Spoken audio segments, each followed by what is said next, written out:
Bonjour les rôlistes, je m'appelle Bruno et je suis un vieux gamer. Bon, j'ai fait un petit peu je pourrais dire, de fouille archéologique dans mes affaires. Euh, En faisant du ménage, j'ai découvert quelques petits trucs amusants. Un, le monde virtuel de Battletech.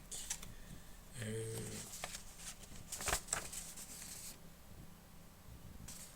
Littéralement, c'était l'illustration du siège, notre vision de cockpit, notre radar, les pitons de nos armes, comment se déplacer, comment tirer, comment changer de direction. Et le Battle Mech Standard, le Thor. On, est, on est un petit humain à côté. C'est cute, hein? Bon, j'ai trouvé plus vieux que ça. Oh oui.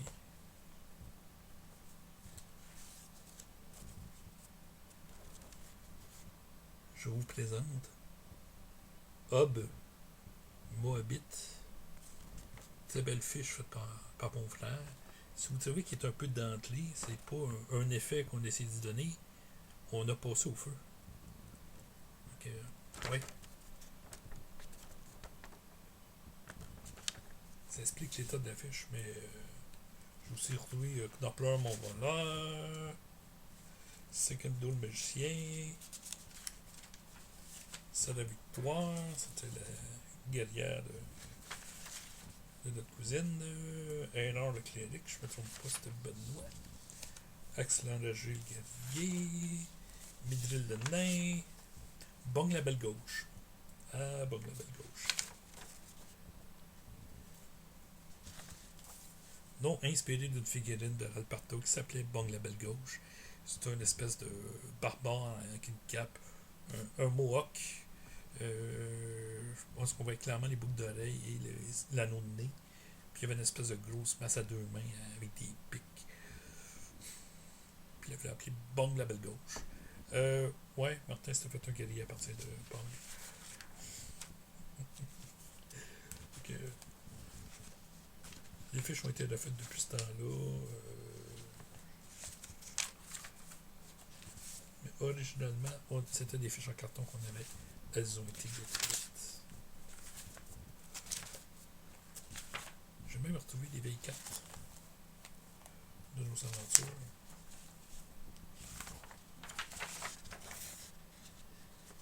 Qui étaient assez détaillées. On avait quand même insisté pour faire des épaisseurs de beurre qui se tenaient. Mais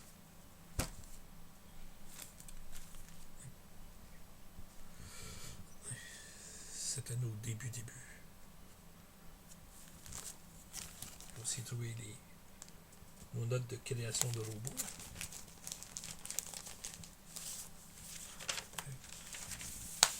Avec les très belles illustrations de Guy pour l'emplacement des coups. Et un petit D4 pour dire à quel point on avait une bonne pénétration. Parce que plus on allait sur le côté de la courbe, moins on avait une bonne pénétration. Ça comprenait tout, les armes, les pouvoirs qu'on pouvait s'installer, et ainsi de suite. J'avais aussi une bonne liste de robots adversaires. Finalement, j'ai cru qu'on oui, les humains étaient dans la liste, mais c'était pas les affaires les plus tough qu'on pouvait rencontrer. C'était pas important. Mais plus vieux que ça.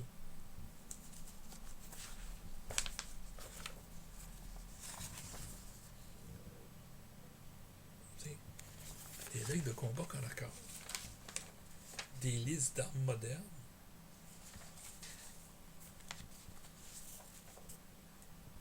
Des rencontres aléatoires, incluant des choses comme des humains, mais des insectes, des créatures, des mutants, des cyborgs. C'était fait un jeu post-apocalyptique.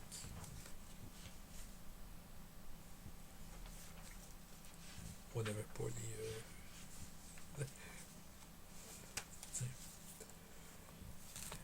avait Gamma World dans ce temps-là, mais on ne l'avait pas acheté.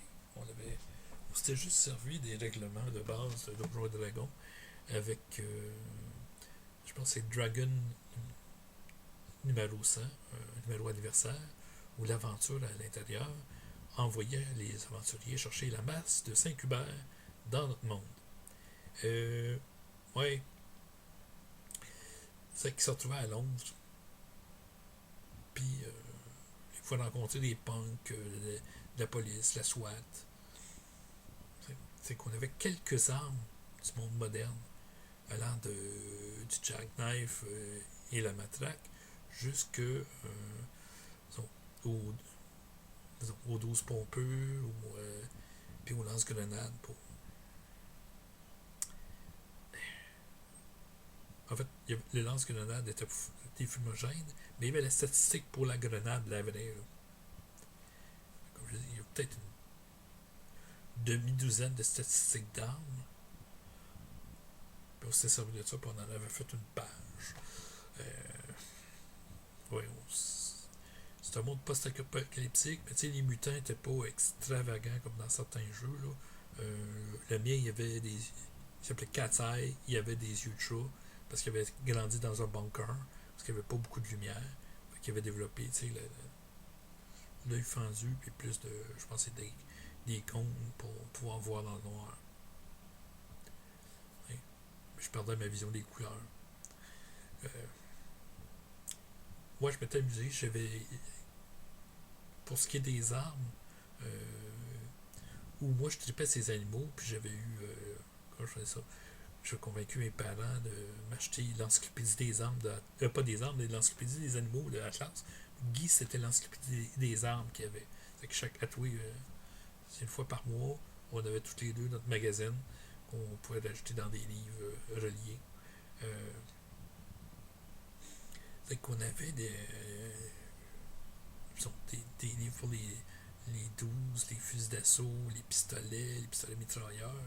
Ça allait jusqu'au cuirassé. Fait que c'est assez complet. L'encyclopédie des armes, tout ce qui s'était fait de légèrement militaire, de leur, des années récentes, au moins depuis la vapeur. Okay. Ben avec ça, on avait des petites idées de comment est-ce qu'on pouvait rajouter ça dans des règlements de jeu. Quand il nous disait qu'un véhicule, je sais pas moi, une voiture blindée convertie de la Première Guerre mondiale avait tant de millimètres d'acier de blindage, on pouvait se fier à ça pour appeler ça, on essayer de faire des blindages plus modernes, plus efficaces. On aurait pu faire des tanks. Tout en se basant sur la classe d'armure de Donjons et Dragons, bien sûr. Ah oui. Moi, j'avais réussi à équiper mon gars entièrement d'armes italiennes. Il y avait un pistolet Beretta, un pistolet mitrailleur Beretta, il y avait un petit 12-3 coups Space, le P3, il y avait un fusil d'assaut, je pense que c'est Armeli. C'était tout de l'italien, juste pour le trip. Son armure, c'était du padding de sportif. Des épaulettes de hockey, des affaires de genre. Ouais, on avait tout fait, là. Tout ce qu'on avait besoin, les talents, et ainsi de suite. On avait mis, on avait créé d'autres personnages. Je devais avoir une. Dans un jeu post-apocalyptique, il faut être pas mal unique. Je devais avoir au moins une cinquantaine de NPC qui avaient été faites. Ouais. Puis là, c'était tout basé sur la région de Saint-Hyacinthe pour avoir une idée de la carte. C'était post-apocalyptique. Puis on jouait des affaires bizarres. C'est pas un gros problème. Ça nous permettait de dire, OK, le cégep il est tout en béton, il y a des grandes chances qu'il t'offre un peu. Par contre, les bâtisses en bois, ça va être tout ruiné. Fait qu'on va être capable de placer ces affaires-là. À l'ouest de Saint-Hyacinthe, il y avait un petit aéroport. C'est devenu un point stratégique. De l'autre côté, dans le coin de Saint-Louboise, sur la 20, il y avait un petit monsieur Saint-Germain là, qui est l'inventeur, celui qui a créé l'aérodrome, puis qui avait une puis une pyramide, là. Il y avait aussi un restaurant robotisé. Ben, on a été plus loin. Des générations plus tard, ses héritiers avaient fait un centre de cybernétique, puis il y avait un complexe souterrain, puis ça a été une grosse aventure qu'on a faite. Parce qu'ils envoyaient des cyborgs de plus en plus dangereux, puis ils grossissaient en puissance, puis ils menaçaient notre. Ce qu'on avait réussi à établir comme une zone un petit peu plus civilisée, disons, que ce qui était avant. Ouais, on était juste inspiré par Mad Max, là. Mais ouais, l'essence va être encore plus difficile à trouver que dans un désert où il y a en pompe, que ouais, les véhicules étaient plus rares, puis rarement utilisés. C'est comme, il y avait un Cessna, c'était la, je pense, le véhicule aérien dans toute la région, à part le méchant qui avait un hélicoptère, armé bien sûr, mais parce que faire voler ces coucous-là, ça prenait de quoi. Je pense que il y avait des ultra légers aussi qu'on pouvait avoir un petit peu plus facilement parce que ça marchait avec l'alcool de patate. Mais Twilight 2000 existait, Gamma World existait, mais on s'est fait quelque chose à part.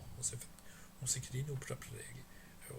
On a joué un méchant bout là. Jusqu'au début des années 90, on jouait encore à ce jeu-là. Oui, on a fait des niaiseries. On s'est amusé. Mais, je veux dire, on avait un règlement de base de donjon qu'on a converti, on a quelques armes, on a étendu, on a créé les rencontres. C'est sûr que c'est plus facile de faire un insecte géant, mais tu peux aller en chercher dans Donjons et Dragons. Oui, mais on va pas mettre des kobolds là, ou des orques. C'était pas le but. Il n'y avait pas d'animaux mutants, ou affaires exotiques comme dans Gamma World. Les mutations étaient bien souvent bien plus horribles que ça. Là. Des tentacules, des affaires de genre. Ouais.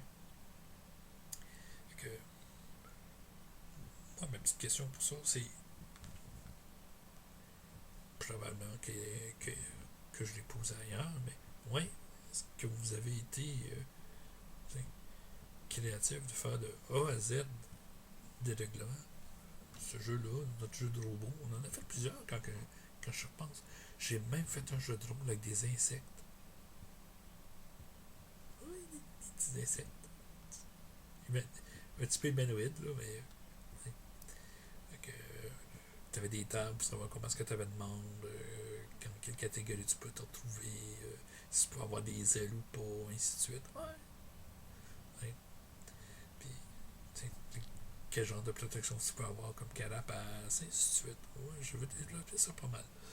Euh, J'ai même fait une petite bande dessinée. J'ai pas encore retrouvé où ce que je l'ai mis. Mais est-ce que vous avez fait ça? Est-ce que vous avez créé ouais, proche de A à Z toutes les affaires pour un jeu de rôle? Parce que ce qu'il y avait sur le marché vous intéressait, mais pas assez. Puis il y avait trop de différence avec ce que vous vouliez faire. Vous ne saviez pas que ça se faisait. Laissez-moi vos commentaires en bas, ça va me faire plaisir de les lire.